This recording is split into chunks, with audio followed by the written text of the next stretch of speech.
Hi everybody, TT Sober Alcoholic. This is AA 5 a day, and we are picking up in the forward to the second edition in our fourth edition big book on page XVII.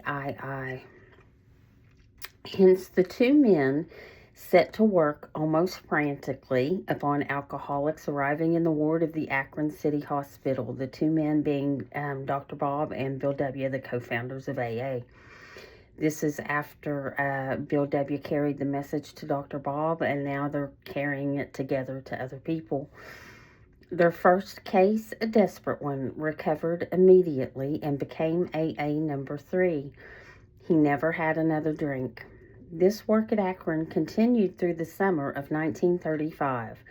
There were many failures, but there was an occasional heartening success. When the broker returned to New York in the fall of 1935, the first AA group had actually been formed, though no one realized it at the time. A second small group promptly took shape at New York, to be followed in 1937 with the start of a third at Cleveland.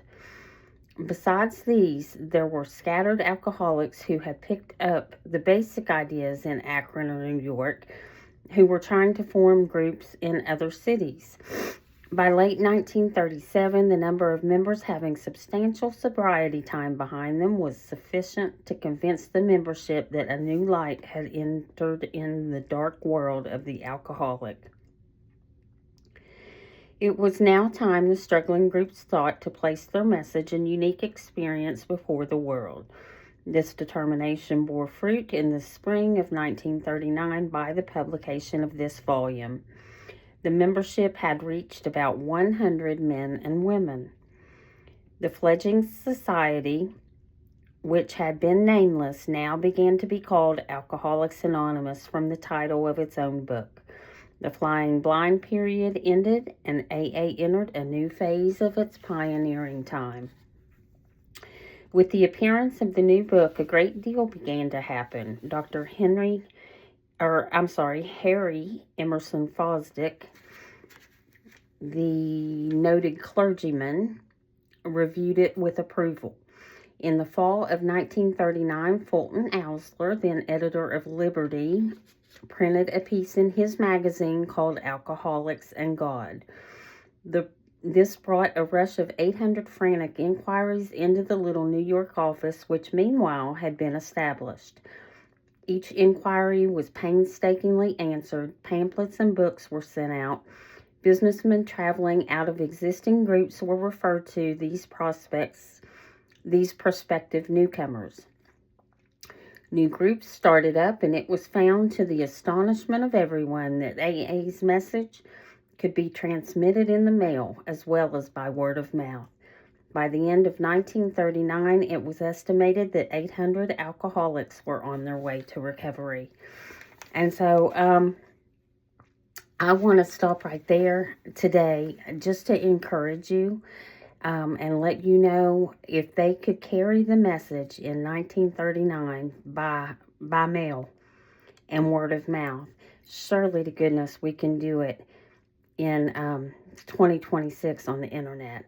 There are just too many people, too many alcoholics still suffering from this disease. And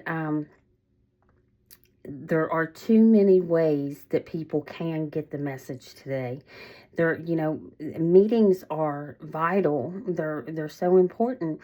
And face-to-face meetings are great.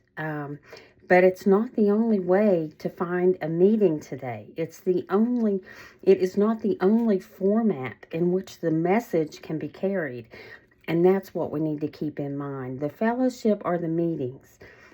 The message is contained in this book, and it can be found in many various ways.